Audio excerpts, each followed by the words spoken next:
de la Iglesia Betel. El tema a abordar es el papel de Irán en la escatología bíblica. Y obviamente sabemos nosotros que es un tema de suma actualidad, aunque tenga sus raíces precisamente hace miles de años. Y lo que quisiéramos es poder compartir con ustedes y después de cierto tiempo de exposición, apoyándonos en esta presentación, que va a ser más didáctico, creo yo, desarrollar el tema, podamos entrar a un tiempo de preguntas, donde creo que la interrelación con ustedes va a ser de mucha importancia. Quiero decirles que como introducción, quisiera definir algunos nombres que se relacionan precisamente con el Irán actual y que probablemente no todos los oyentes o televidentes, ¿verdad? Ya que a través de esta plataforma podemos vernos y escucharnos. Les decía que en el libro de Génesis se hace imprescindible que nosotros podamos encontrar, por así decir, los nombres, los posibles territorios donde el Irán actual está definida su ubicación, y de esa manera entonces a través de esos nombres poder nosotros ubicar lo que la Biblia en diferentes partes de la Escritura nos indica acerca de Irán, que no aparece el nombre Irán, sino que, como ya bien lo dijo Pedro hace un momento, es Persia el nombre que aparece en el Antiguo Testamento. Una de las cosas interesantes es que el primer nombre que se relaciona, por lo menos en la Biblia, con Irán es precisamente el nombre de un hijo de Sem, que a su vez fue hijo de Noé. Así que eso nos lleva al libro de los orígenes, que es el libro de Génesis. Y este nombre es Elam, hijo de Sem. Si me acompaña, y ojalá que tenga su Biblia y su cuaderno de apuntes, porque este es un estudio que creo que merece que usted tome notas, apunte todos los versos y los estudie cuando usted tenga la oportunidad en casa para poder ir sacando de una manera más profunda y clara sus propias conclusiones acerca de este tema.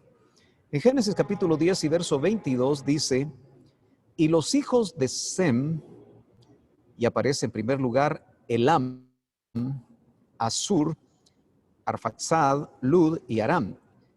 Y a propósito colocamos precisamente en un tono rojo el nombre Elam. Y usted va a ver cómo esto se relaciona precisamente con Irán, el Irán actual. Es interesante que también en el libro de Génesis nosotros vemos que Abraham, que obviamente aún en el plano secular se le ubica como el iniciador del pueblo israelita, ya que a él el Señor lo llama precisamente de una ciudad llamada Ur de los Caldeos, que vamos a ver en un mapa la cercanía que tiene con Elam. En cierta manera podríamos decir que Abraham nace en Ur de los Caldeos, siendo un gentil, precisamente a una distancia no muy larga de lo que actualmente es Irán. Y el pasaje que quiero compartir con ustedes nos muestra una batalla, una pelea que Abraham, para poder rescatar a Lot, desarrolla con 5 reyes, que se le llama una confederación de reyes. Y es precisamente ahora en Génesis capítulo 14 y verso 1, que dice de la siguiente manera. Vamos a leerlo. Y aconteció en los días de Amrafel, rey de Sinar, Arioc, rey de Elazar, y pongo nuevamente en rojo lo que es concerniente a lo que estamos hablando, Kedarlaomer, rey de Elam.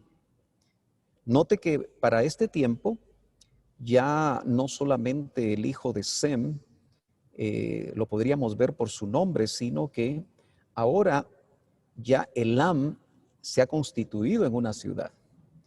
Y Kedorlaomer, que era el jefe de esa confederación que pelea con Abraham, o mejor dicho, Abraham pelea con ellos para rescatar a Lot, y dice, terminando el verso, y Tidal, rey de naciones.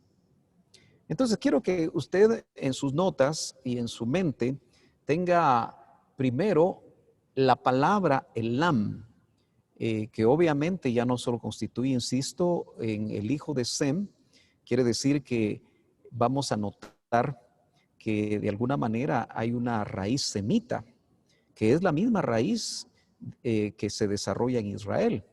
A la larga, cuando nosotros vamos al libro de Génesis, nos damos cuenta del tronco común que hay con estas naciones que actualmente pues pelean o están con la disposición de pelear a muerte contra Israel. Seguimos avanzando un poquito más.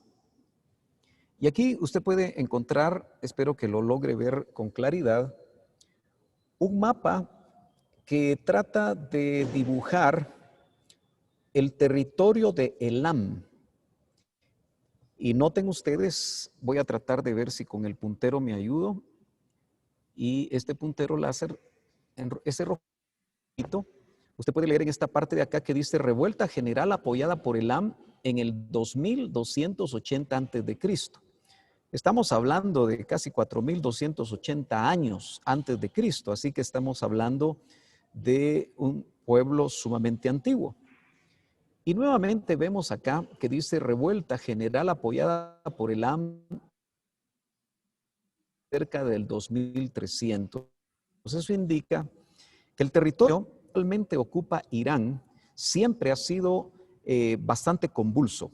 Realmente esta región del mundo, hasta el día de hoy sabemos que lo que sucede en el Medio Oriente afecta a muchas naciones.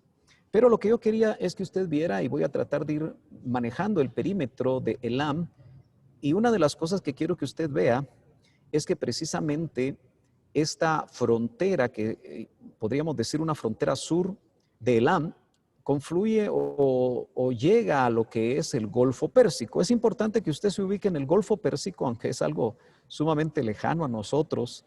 Muchas veces creo que hemos logrado visualizar cuando estudiamos la palabra este tipo de mapas, y es importante porque usted va a encontrar que el Irán actual o el territorio que se define como el Irán actual también está delimitado por el Golfo Pérsico. Entonces, de esa manera, hace 4000 y pico de años, y aún los arqueólogos, cuando buscan, mejor dicho, en los asentamientos que se dan en esta región del mundo, encuentran vestigios de cerámicas y varias cosas desde hace más de 5000 años antes de Cristo. Pero no nos vamos a ir hasta ahí, sino que vamos a ir básicamente a lo que podemos encontrar en la Biblia. Entonces aquí pueden encontrar ustedes cómo Elam define ese territorio. Entonces, cuando Abraham pelea con esta confederación, donde Kedorlaomer es el rey de Elam y es el que la encabeza, nosotros podemos notar también que ese es el territorio que actualmente ocupa Irán. Quise colocar un mapa del Irán actual. Es muy interesante este mapa, usted lo puede encontrar en Google, pero quiero que note dónde está el Golfo Pérsico.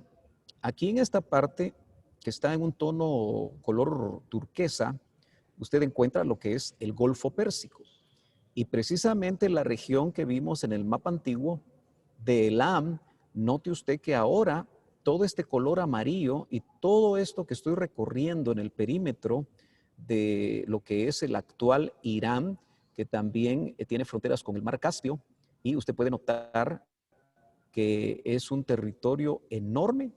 Y estos recuadros, que no tenemos el tiempo de verlos, indica cómo en las diferentes fechas que aparecen cada recuadro va perdiendo territorio precisamente Irán, que después de ser conocido como Elam en la Biblia, más adelante en los tiempos que tienen que ver con Daniel, con Jeremías, nos vamos a dar cuenta nosotros que se le empezó a llamar Persia, así es como se le conoce.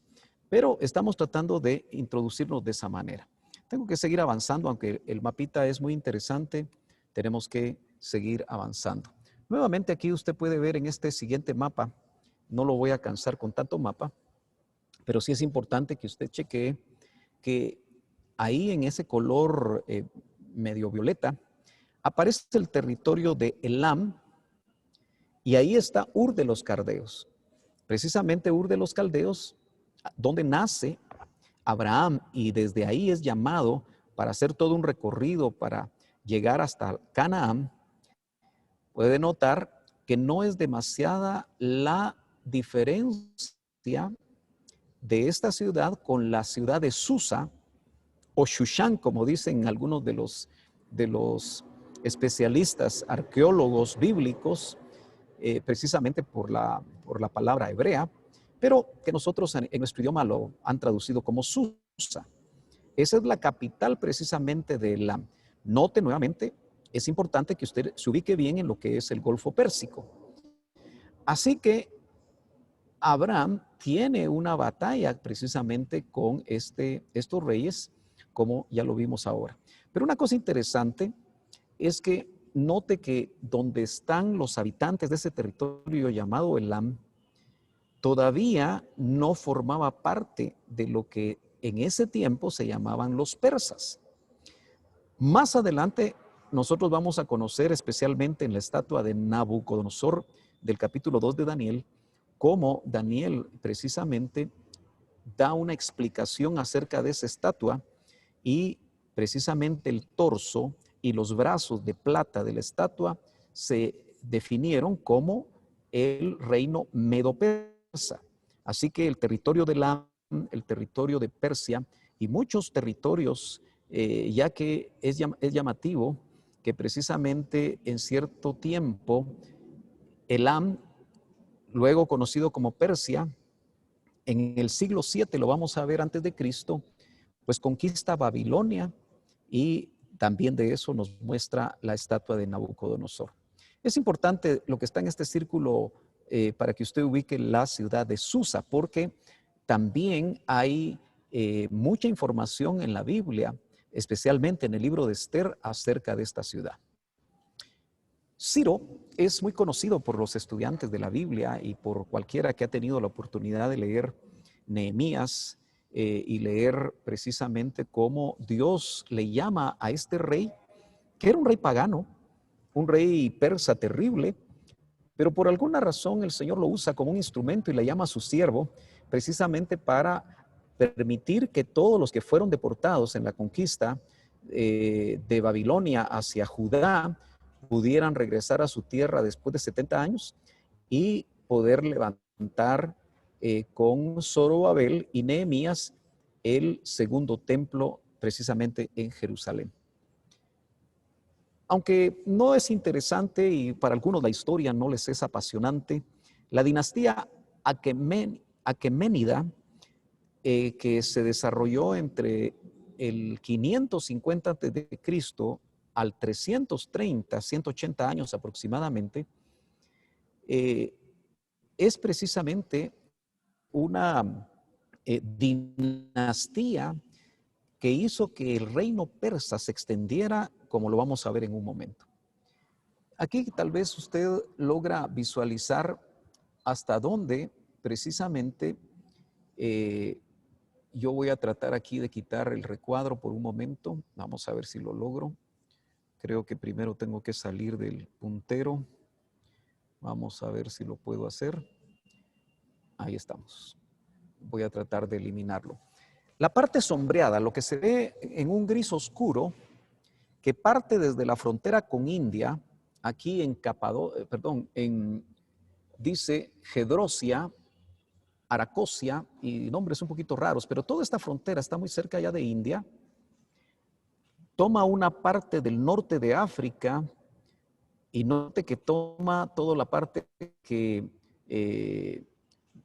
Babilonia había conquistado. Aquí está Siria, por supuesto, la parte que en ese tiempo se ocupaba precisamente Israel, pero llama la atención que todo lo que es Turquía y llegando cerca de lo que es, note usted, muy cerca de Grecia, cercano a las islas griegas, todo ese territorio fue tomado por Ciro y toda la dinastía aqueménida que siguió gobernando después de eso.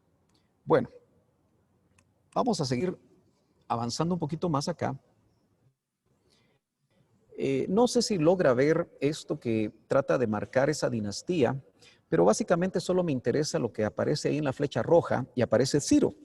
Ese Ciro I, rey de Persia, cuyo hijo se llamó Cambises, y me interesa lo que aparece en el libro de la reina Esther, el libro de Esther de la Biblia, donde usted recordará que en el primer capítulo aparece el nombre de ese rey que precisamente lo ubican muchos como el rey Jerjes I, en el 486 hasta el 465 gobernó Jerjes, pero en la Biblia se le define como Asuero y fue el esposo de la reina Esther.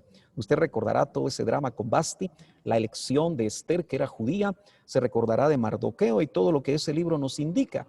Entonces, es interesante cómo el pueblo de Dios, y en este caso ya por la época, el pueblo judío, que se había quedado en la ciudad de Susa. No podemos leer los versos porque no tendríamos tiempo, pero usted lo puede hacer en casa y se va a dar cuenta que todo el drama de lo que quería hacer un personaje, que lo vamos a ver en este momento, fue precisamente ahí en Susa, la capital del reino persa. Hemos hablado de Elam, pero todo esto se convierte en ese mismo territorio, se convierte en el reino de Persia en la época del siglo VI antes de Cristo hasta el siglo IV. El rey Asuero, identificado como el rey Jerjes, dice Esther, solo vamos a leer estos dos versos, lo voy a tener acá, dice, y aconteció, Esther 1:1, en los días de Asuero, entiéndase Jerjes primero, el Asuero que reinó desde la India hasta Etiopía, sobre 127 provincias, que en aquellos días cuando el rey Asuero fue afirmado en el trono de su reino, el cual estaba en Susán o Shushan, capital del reino, o Susa. Entonces note, desde la India hasta Etiopía era un enorme imperio llamado Persa. Muchos quizá, aunque es una película de mucha violencia, probablemente la habrán visto, a la famosa película de los 300, cuando en la guerra, las famosas guerras médicas, el rey espartano con 300 hombres en el paso de las Termópilas detiene al ejército persa ganando alguna parte de tiempo, y obviamente las películas no siempre son fieles a la historia, pero ahí se podrá usted ubicar. Una cosa que quiero hacer y quiero llamar su atención es al verso del capítulo 3 de Esther y verso 8, porque el intento de este personaje llamado Amán de destruir a todos los judíos, quiero que note desde cuándo. Estamos hablando del siglo IV antes de Cristo, ya en ese territorio persa, que hoy se llama Irán, había un interés en destruir a todo el pueblo de Dios, a todos los judíos. Y lo voy a leer en el texto bíblico que dice, y dijo Amán al rey Asuero, hay un pueblo esparcido y dividido entre los pueblos. Nosotros sabemos que ese fue por juicio de Dios, en todas las provincias de tu reino, 127 provincias. Y sus leyes son diferentes de las de todo el pueblo. Obviamente este pueblo, el pueblo de Dios, tenía sus propias leyes. Era la ley de Dios dada por Moisés. Y no observan las leyes del rey. Y al rey nada le beneficia el dejarlos vivir. En el verso 9 dice, si place al rey, mire la propuesta, escríbase que sean destruidos.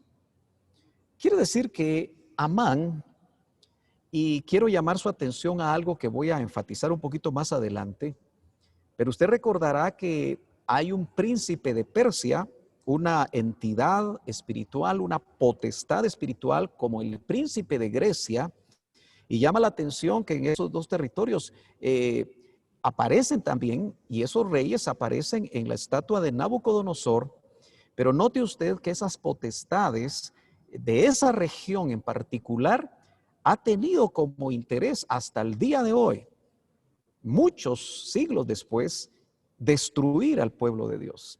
Entonces, estamos viendo el papel de Irán en la escatología bíblica y tenemos que seguir avanzando por razones de tiempo. Este mapa, que espero que lo pueda ver usted con alguna claridad, llama la atención porque ahí en blanco aparece la ciudad de Susa, pero note que el actual Irak, porque aquí están colocados los nombres de los países, todo lo que ve usted en este color un poco rosa o zapote quizá, note que era el imperio de estos reyes, de Ciro, de Darío, de Jerjes I, de Artajerjes II, pero en este mapa usted puede encontrar países actuales como Persia, que después se llamó Irán. Usted se va a dar cuenta que fue hasta el siglo XIX donde se le llamó de esa manera. Está Afganistán, Pakistán, aquí de este lado está la India, permítame un momentito, y luego vemos a Siria, Israel, Egipto, Turquía. Es bueno visualizar estos mapas porque parte de lo que vamos a hablar va a tener que ver con esto. Pero note que si nos pasamos ahora al libro de Daniel, que es un libro de mucha profecía bíblica, en el capítulo 8 y verso 2 dice Daniel: vi en visión y sucedió cuando la vi que yo estaba en Susán o Shushan, esa capital del imperio persa. Ya Babilonia había sido conquistada por los persas y Daniel, que estuvo en 4 diferentes tiempos con diferentes reyes, nos damos cuenta que está teniendo esta visión y dice que es cabecera del reino en la provincia de Elam. Se recuerda que Elam lo vimos desde el libro de Génesis como uno de los hijos de Sem. Vi en visión estando junto al río Ulai, y alcé mis ojos y miré, y aquí un carnero, ponga atención a eso, que estaba delante del río, el cual tenía 2 cuernos, y los 2 cuernos eran altos, pero uno era más alto que el otro, y el más alto subió a la postre.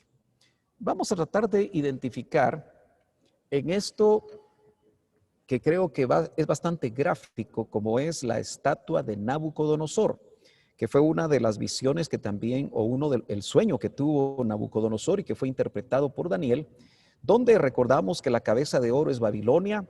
Ahí aparecen las fechas en las que este imperio estaba siendo cabeza de pueblos.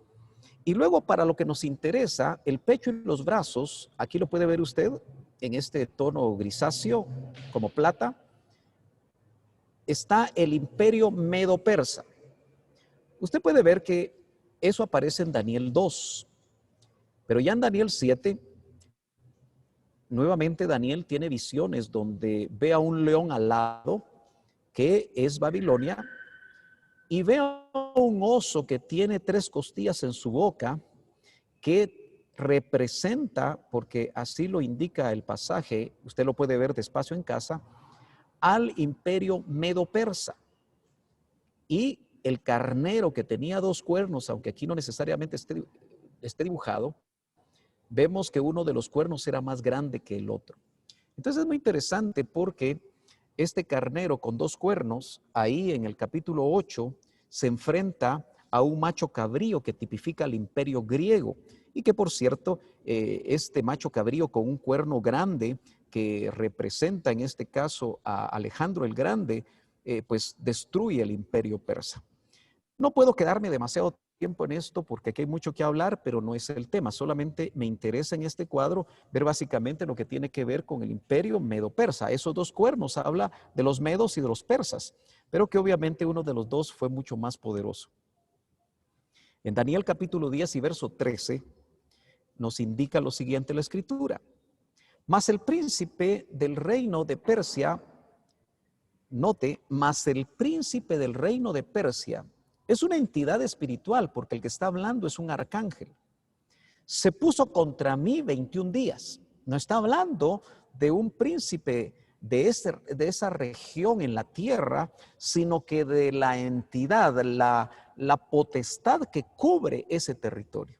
Claro, usted si no lo había visualizado o no lo había meditado, pues obviamente sabemos que los territorios están cubiertos por potestades, en este caso caídas, que tienen algún tipo de interés. En el caso del príncipe de Persia, seguimos leyendo, dice, se puso contra mí 21 días, y he aquí Miguel, uno de los principales príncipes, que se refiere al arcángel Miguel, y el que está hablando es Gabriel, que es el arcángel mensajero, vino para ayudarme. Y yo quedé ahí con los reyes de Persia. Mire qué interesante esto. Está hablando un arcángel, entonces esas son potestades de esa región.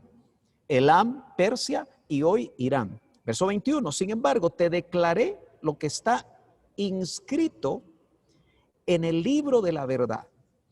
A propósito, quise poner esto en negro porque es interesante que nosotros investiguemos qué es ese libro de la verdad.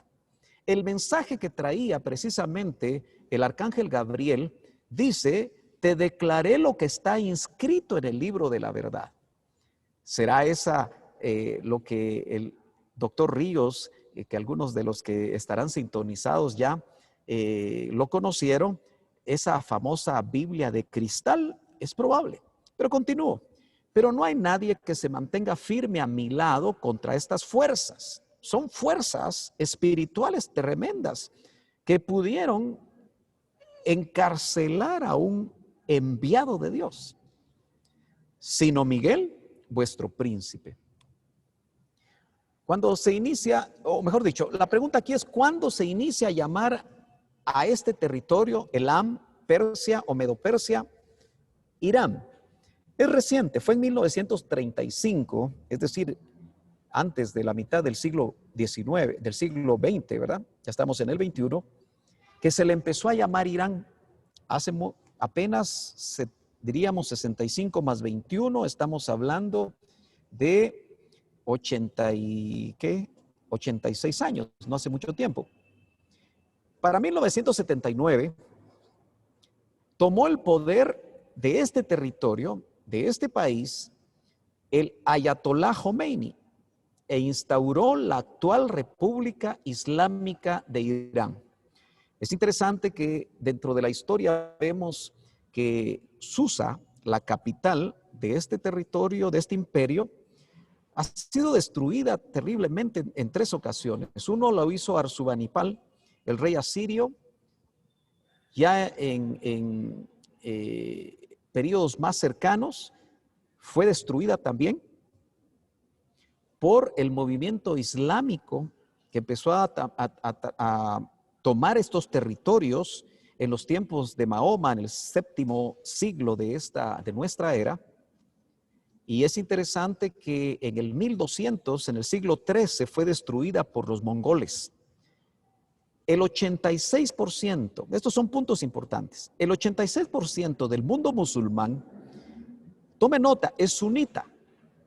Por ejemplo, Arabia, que tiene un territorio enorme, y varios de los países que actualmente están haciendo pactos de paz con Israel son sunitas. De tal manera que los chiitas, como es Irán, y otros grupos en partes de Irak, y lo que vimos hace unos 4 o 5 años de cómo hubo un intento de establecer un nuevo califato por ISIS, es precisamente el deseo de los chiitas de tomar todo el control musulmán. Entre sunitas y chiitas hay una gran batalla, no es el tema y no tenemos el tiempo de desarrollar eso. Desde que los ayatolá han gobernado Irán, se inicia el discurso para destruir a Israel.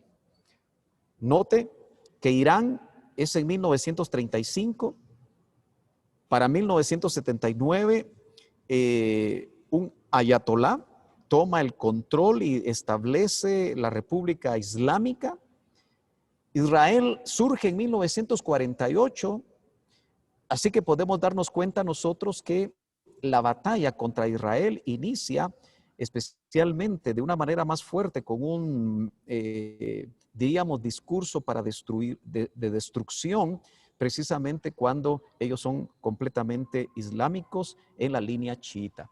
Para entender el papel de Irán en la escatología bíblica, debemos de ver que su lucha contra Israel viene desde hace varios años, fortaleciendo a todos los enemigos de Israel de línea musulmana chiita. Podríamos decir que Irán actualmente, y bueno, desde hace muchos años ha venido dando millones y millones de dólares en armas a grupos que están alrededor de las fronteras de Israel y que hasta el día de hoy tratan de destruirlo. Muy bien, algunos de ellos son Hezbollah, Hamas, en el Líbano, tanto en el norte como en el sur, y otros grupos que han sido armados hasta los dientes por Irán. Podríamos decir que sin el apoyo directo de Irán, no podrían tener todos los armamentos, los rockets, los misiles que lanzan continuamente a Israel, si ellos no fueran financiados por Irán. O sea que actualmente Irán está peleando con Israel a través de estos medios. Y obviamente sus milicias están muy cercanas, algunos ya se han apostado en los famosos altos del Golán, que para nosotros, los hermanos que venimos de Ministerio Selim, representa algo muy interesante debido a una profecía que se compartió en aquellos tiempos por el doctor Ríos. Muy bien, aquí quiero hablar muy rápidamente, porque el tiempo corre muy rápido, de algo que hablé cuando en este grupo tuve la oportunidad de hablar sobre Gog y Magog.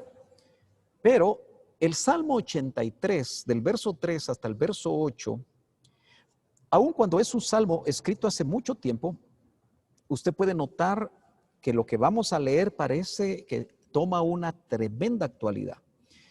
Dice en el Salmo 83:3, hacen planes astutos contra tu pueblo y juntos conspiran contra tus protegidos.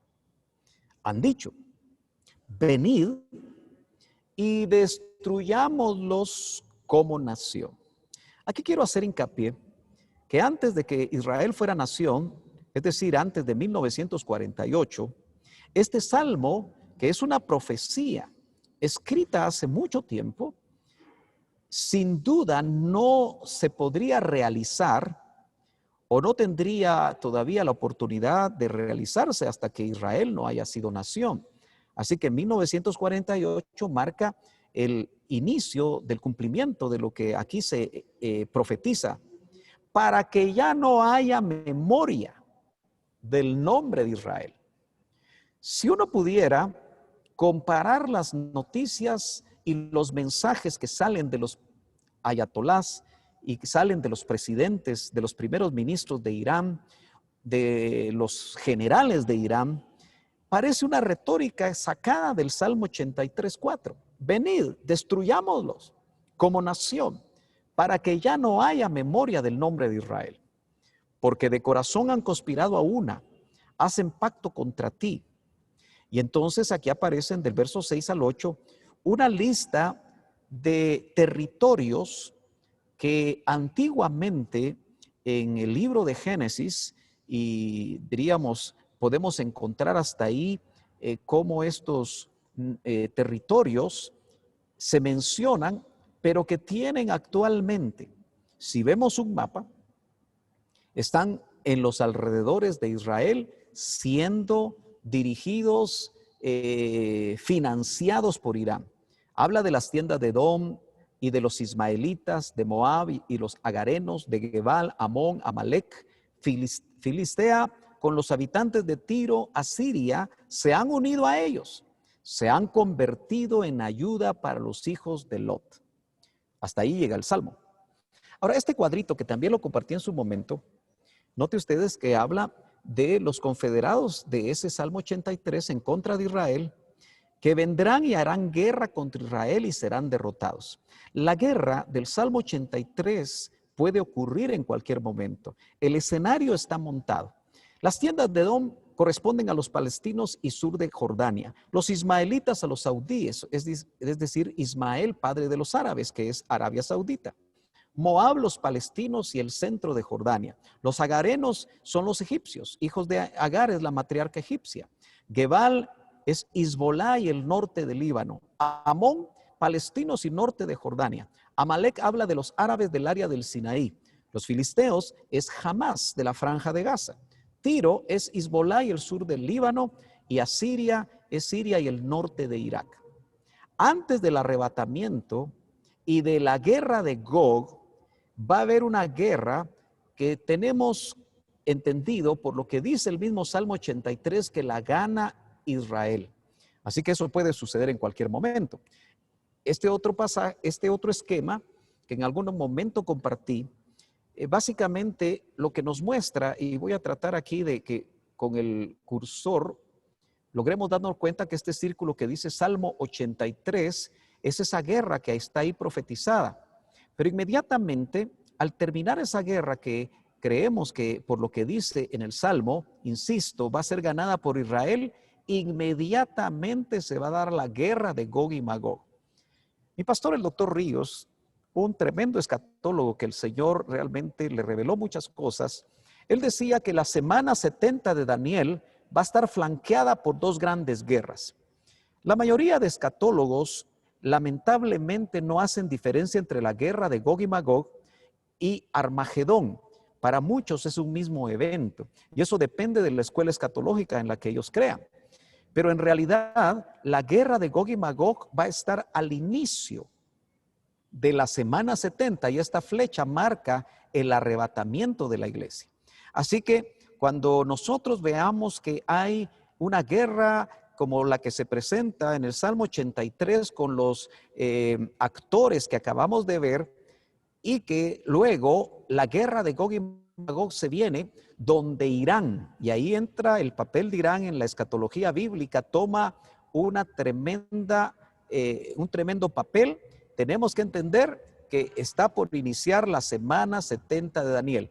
Así que el Salmo 83 y la guerra de Gog y Magog está dentro de lo que nosotros conocemos como el principio de dolores o conocemos también como la pretribulación. Al final de la semana 70 de Daniel vendrá lo que es la guerra de Armagedón. ¿Cuál es el papel de Irán como aliado de Rusia en la guerra de Gog y Magog? Tenemos que ir entonces, aunque son pasajes largos, tenemos que resumirlos muy rápidamente, pero la guerra de Gog y Magog se encuentra claramente descrita en Ezequiel capítulo 38 y capítulo 39. Vimos en un estudio anterior y definimos que Gog, de la tierra de Magog, se identifica a Gog con Rusia. No voy a tratar de explicarlo porque ya lo hicimos y no es el tema realmente, solo es una referencia importante, pero si entramos a Ezequiel capítulo 38 y verso 5, ahí vamos a ver los actores, no de la guerra del Salmo 83, porque usted puede notar que en el Salmo 83 no aparece Persia, pero en la guerra de Gog y Magog, que mi tesis es que sucede inmediatamente, quizá el triunfo que Israel tiene llega a tener en esa guerra con todos los vecinos y que probablemente, como sucedió en la guerra de los 6 días, va a tomar más territorio. Sobreviene entonces la guerra de Gog y Magog. Dentro de ese verso dice Persia, Etiopía, nosotros identificamos a Persia como Irán, Etiopía y Fud con ellos, todos con escudo y yelmo. Gomer con todas sus tropas, Bet Togarma, que muchos la ubican como Turquía, la actual Turquía, que desde que los llamados hermanos musulmanes tomaron el poder, que hasta el día de hoy está islamizando fuertemente a Turquía, yo creo que los países, los movimientos se están orquestando para llevar a cabo lo que va a ser la guerra de Gog y Magog. Las relaciones entre Turquía e Israel no son buenas. Llamativamente, aun cuando por ciertas situaciones Turquía a veces tiene diferencias con Rusia, también vemos que se están acercando. Y dice, de las partes remotas del norte. ¿Cómo se referencia? Israel se toma como referencia y Gog está exactamente al norte. con todas sus tropas, muchos pueblos están contigo. Este es un mapa antiguo, pero llama la atención y lo que quiero hacer ver es que nuevamente Elam es un mapa, insisto, antiguo, donde aparece el territorio de Elam, el actual Irán. Usted puede ver ahí realmente aquí en esta parte el Golfo Pérsico, que es el punto de referencia que yo le puse. Pero también aparece Togarma, que es Turquía, y aparece Gomer, que note que está en la parte superior, siempre muy al norte, y aquí podemos encontrar la tierra de Canaán, donde sin duda está Jerusalén. Otra vez, unos puntos importantes, porque el tiempo se me está agotando. Irán ahora va directamente a la guerra. Ya no está financiando a grupos como Hezbollah o Hamas para que ataquen indirectamente a Israel o mandando tropas como lo hizo en Siria y teniendo bases militares que al día de hoy esas bases militares están muy cercanas a la frontera de Israel. Ahora va directamente a la guerra, pero como aliado de Rusia contra Israel.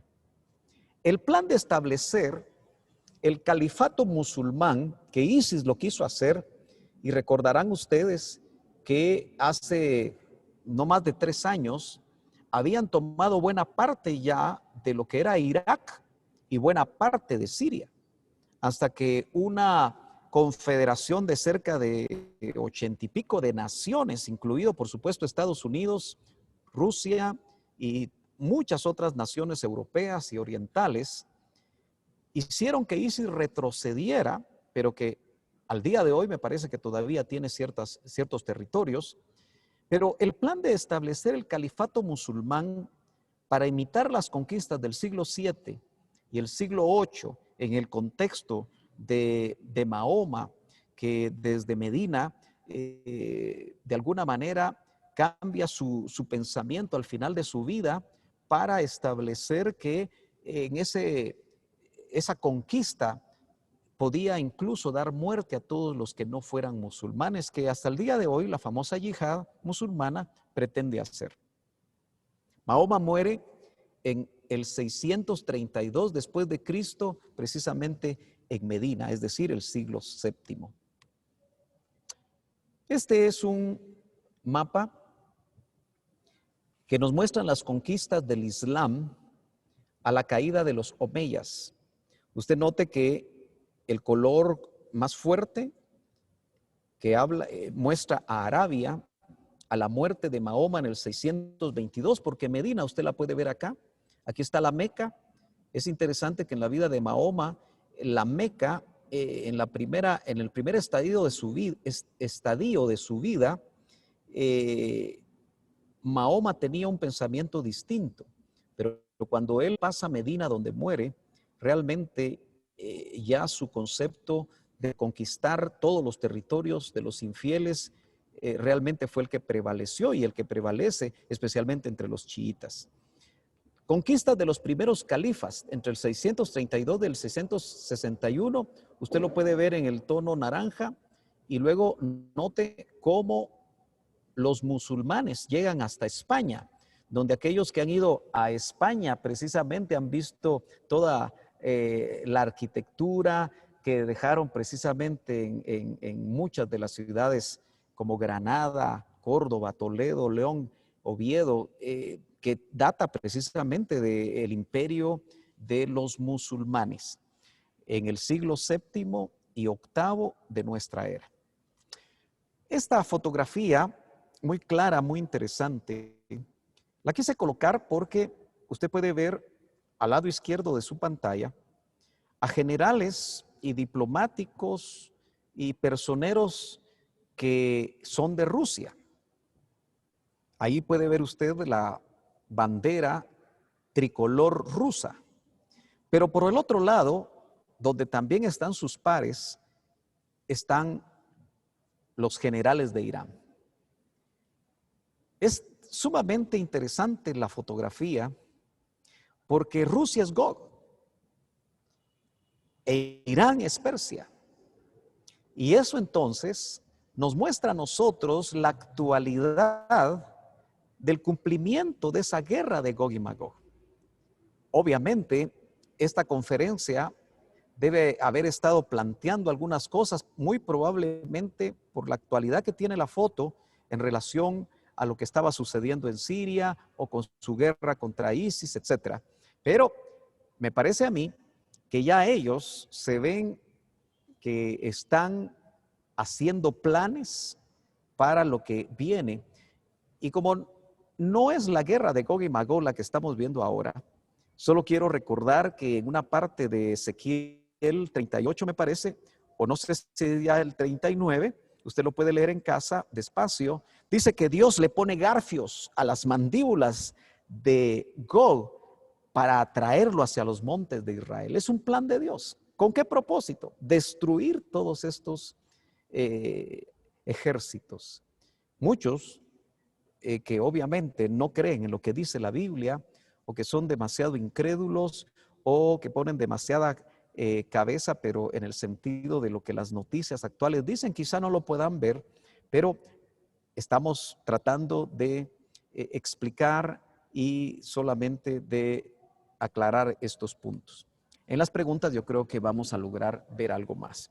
Quiero tomar unos minutos finales para hablar de una profecía contra Elam.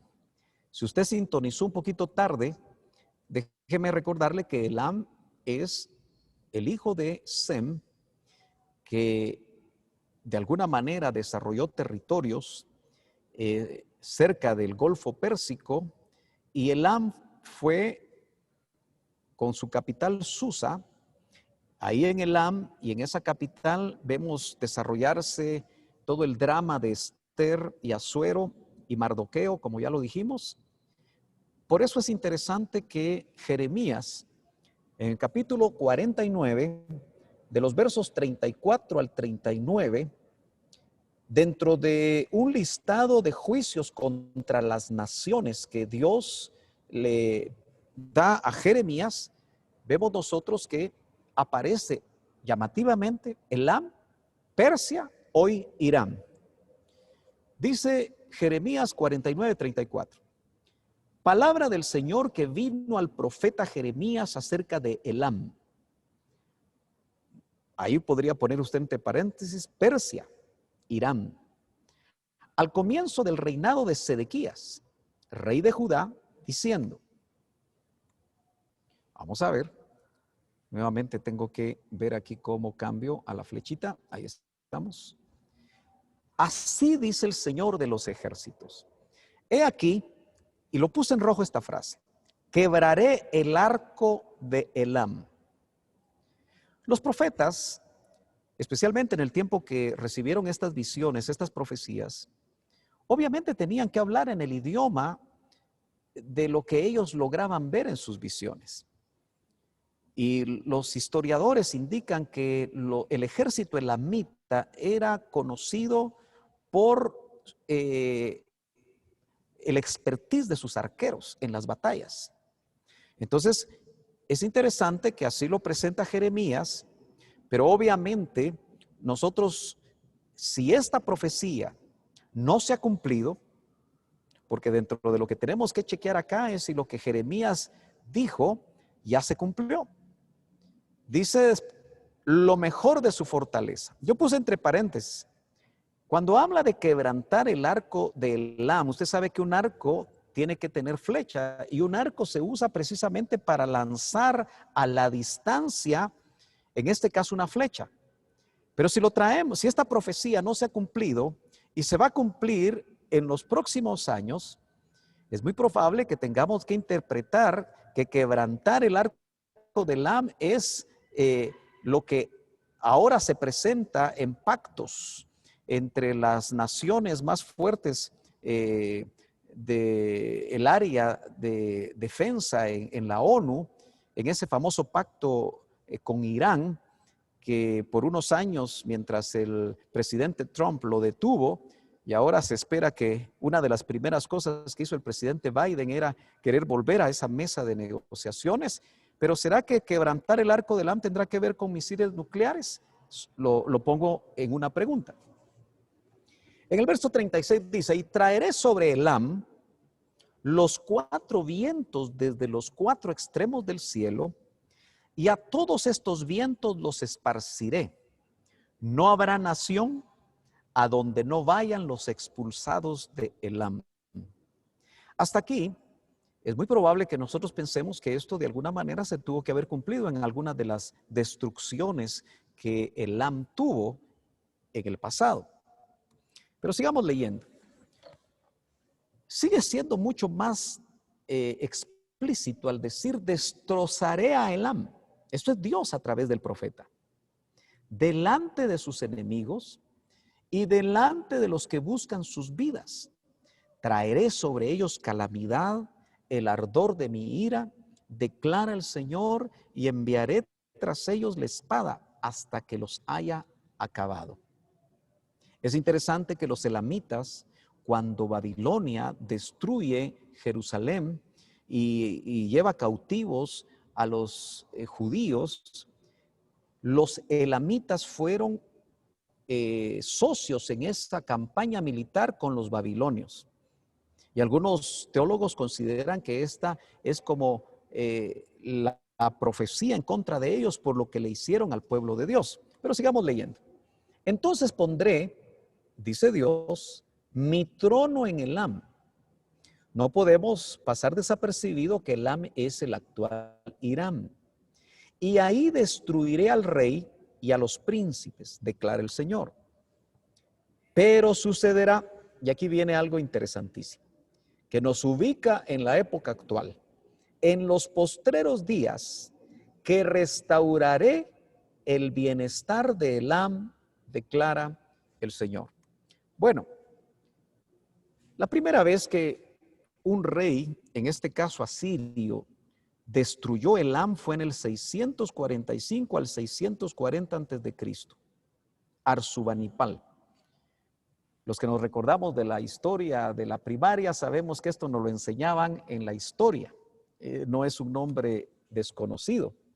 Jeremías nace, según los historiadores, en el 650 a.C. Esto significa que su profecía no se refiere a la destrucción de Arsubanipal, rey de Asiria, porque apenas tenía 5 o 10 años cuando fue destruida Elam. Eso nos indica que esa profecía de Isaías 49 es muy probable que todavía no tenga cumplimiento. Entonces, ¿a qué destrucción hace referencia en esta profecía Jeremías? Bueno, esa pregunta la vamos a tratar de ir respondiendo de repente todos para ver si realmente la profecía de Isaías 49 en contra de Elam, hoy Irán, tiene que ver con una destrucción que se va a cumplir en el tiempo actual. Quiero concluir. Varios teólogos creen que esta profecía es para el tiempo actual, la de Jeremías 49. Elam primero, luego Persia y hasta 1935 Irán. Sabemos que participará de la guerra de Gog y Magog contra Israel, donde serán derrotados en forma sobrenatural, según lo que se lee en Ezequiel 38 y 39. En Jeremías 49, verso 39, viene un mensaje de restauración para este territorio. Porque dice Dios, restauraré después de la gran destrucción el bienestar de Elam. Y eso obviamente tenemos que pensar que si los tiempos escatológicos se están cumpliendo y la guerra de Gog y Magog, donde interviene Irán y sufre juntamente con Gog y Magog y todos los aliados de esa confederación una terrible derrota sobrenatural que da inicio a la semana 70 de Daniel y que obviamente después se dará la guerra de Armagedón. Tenemos que entender que si habla de últimos tiempos, como lo dice el contexto que acabamos de leer, esa restauración juntamente con otras naciones seguramente será en lo que conocemos nosotros como el milenio, donde el Señor Jesucristo, cuando viene en su venida pública, esa segunda venida en la fase de venida pública, donde todo ojo le verá y donde Él viene peleando, según lo que dice Apocalipsis, Entonces será en el reino donde Él va a juzgar con vara de hierro, donde vendrán precisamente la restauración a las naciones, porque se lee en varios de los profetas menores que las naciones van a andar a la luz de Israel, donde el Rey de Reyes y Señor de Señores va a gobernar. Quiero dejarlo hasta ahí para que tengamos un excelente tiempo de preguntas. Así que yo dejo los micrófonos.